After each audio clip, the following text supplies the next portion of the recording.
life is kind of what you make of it, I think. And, if you're fortunate enough to be healthy and make it doing what you love to do, boy, that's worth quite a little because you're going to be here even if you hate it. As much as I've thought about, what cowboying means and its relevance to modern society. I mean, of course, there's the production of beef, which helps feed the world. And I think that's really important to ranchers, that, the fact that their work produces output that sustains human lives.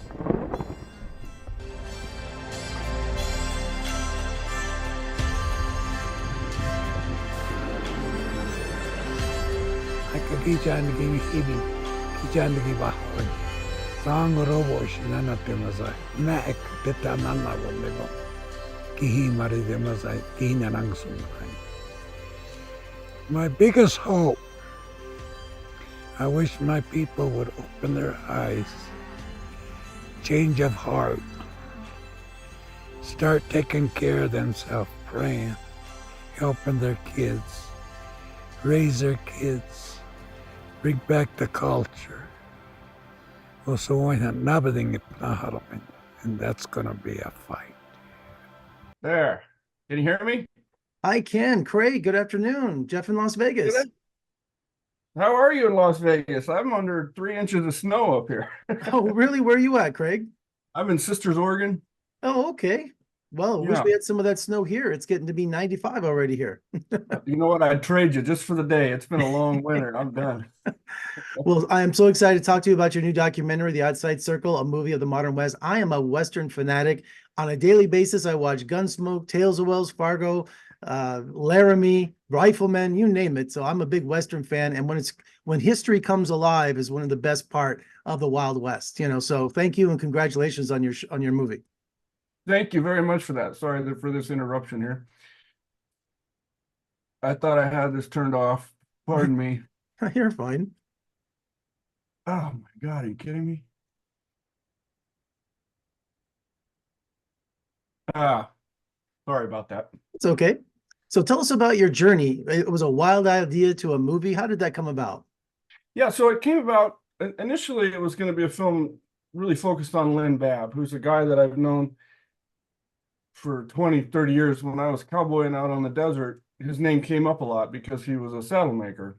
And I write here for the local paper, and I wanted to go meet him. I'd never met him in person.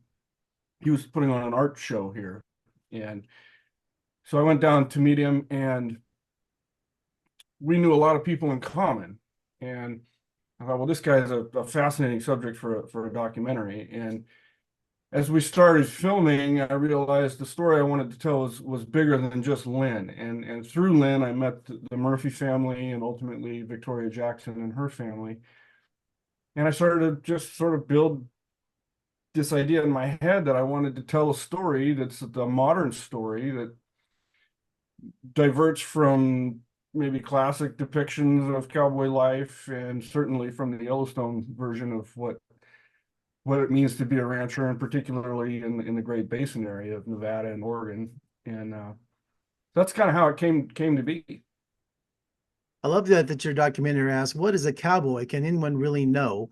And I thought ranching was being phased out. It's bigger than ever, isn't it? I think it is. It's harder than ever. Yes. But these are really strong and resilient people and highly educated. They have particularly in the West, where it's so much public lands ranching. But these are really truly stewards of the land, and I think they would all admit that mistakes have been made in the past, but you have to adapt and you have to learn, and they're doing that, and they're sticking it out, and people love the life for what it offers them, and they can't see themselves doing anything else. You mentioned the Murphy family. I think that telling stories is part of being a cowboy as much as ranching. Wouldn't you agree? 100%. Yeah. If you're sitting in a bunkhouse with a bunch of cowboys and cowgirls, you're going to get a lot of great stories and and music too. A lot of them are really fine musicians because they have the time when work's not going on, and so they learn an instrument, they play and they sing, and so it's a lot of fun. And yes, you talked about Al Jackson, Victoria Jackson. I mean, he's a Shoshone elder. The Great Basin in Elko, Nevada, that's right above here in Clark County, where Las Vegas is. I'm a proud Nevadan, born and raised in Las Vegas. Hey, I went to UNR. Did you? UNLV. Uh-oh, you're our rival. Go Rebels. Go Wolfpack. Yeah. Oh, see you in October for we'll kick the cannon back. Yeah, well, we're gonna need it. We haven't been good for a long time. Well, you know, I have friends that are Navajo. I know Hopi Indians. I know just it's the culture is so rich and diverse in the West, and that's what I love about living out here also. Is it surprising that Yellowstone is the biggest show on television for the last 5 years? The public can't get enough, and multiple spinoffs. And I think that people are just looking to go back to our roots, you know, to our origins. I think that's 100% right. It's popular for a reason, and it reaches deep into that maybe mythology of the West that we have, and people that are living in densely packed urban areas can look at that and say, well, there's a sense of freedom there, and there's a sense of identity, and that's one of the things that you realize is that the people who are in that line of work today, they know who they are, and they're very comfortable in who they are, and there is a lot of freedom in that work. You know, it's driven by the seasons, and it's a very different way of living than most of what the country's doing, and they're proud of it and they want to hold on to it. Well, the Murphy family and the Jackson family, did you have to gain their trust to make this documentary, to tell their story? I would say so. I was a working cowboy in Nevada for a number of years, and so that helped me. So they realized that I wasn't there to exploit them or to portray them in a light that wouldn't have been accurate.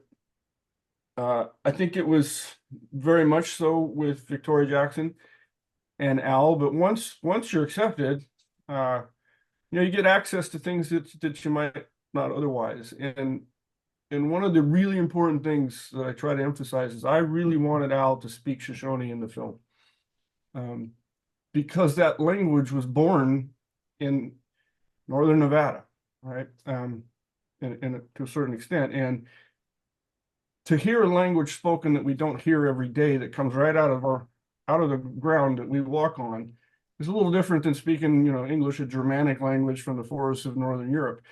And so they have words for things that describe things in our deserts in our country that we don't have, and I think that's fascinating.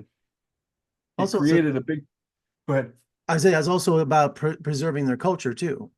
1,000%, and Victoria does a lot of work on that end.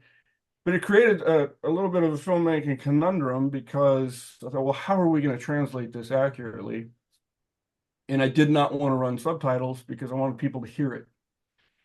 And so Al solved it, and he says, well, I'll just translate it myself. And I think it worked in the film. It was a little bit of a risk, but I think it worked. And after all your hard efforts, so what's been the response to your documentary? Pretty positive? It's been mostly positive. I've had, you know, people that don't like it, and they have different reasons for not liking it, but I tend not to hang too much on it. You know, you don't want to go with the highs or the lows. You want to just stay in the middle. But it has been overwhelmingly, I would say, positive, and people getting a window into something they don't see every day. And where can people find your documentary? It's out on Amazon Prime right now. It's on Kings of Docks. And we're supposed to be coming out on Tubi pretty soon, and there's DVDs available, so it's out there. Excellent. Craig, congratulations, man. It's so great to talk to a fellow Nevadan, and I appreciate what you're doing. And thank you so much for your time. Let's talk again soon. I would love to, and thank you for your interest. I really appreciate it. Thank you. Take care. Bye-bye.